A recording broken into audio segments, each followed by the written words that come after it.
Pero linawin ko lang po, baka kasi meron tayong misconception. Ang running po yan para sa ating baga. Para maganda yung paghinga natin, hindi tayo laging hinahapo. Also for the heart. Most important.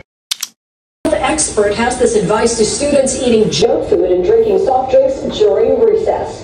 Dr. Ernesto Herial of the National Kidney and Transplant Institute. Nakita mo yung Sheena? Araw-araw kang kumakain ng junk food, street foods doon. Hindi ka kumain dyan sa ate mo. Ma, kumakain naman ako ah. Oo nga. Pero di mo naman kinakain yung mga lutong gulay na ulam. Alam mo, makinig ka na lang kay mama. Bakit hindi mo ako gayahin? Sa sobrang healthy ko, kahit na lang hindi ako kayang dapuan eh. Madali lang yan. Marami namang paraan para maging malusog. Tulad na lang ng balanced diet o pagkain ng mga healthy meals. Madali lang yan, promise. At yan po ang may init na balita ngayong Webes.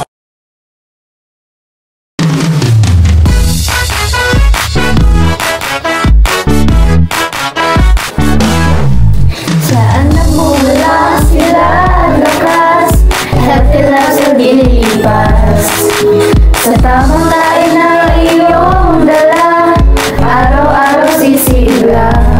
Taas o baka ng kaliwa, saan ka mamapunta?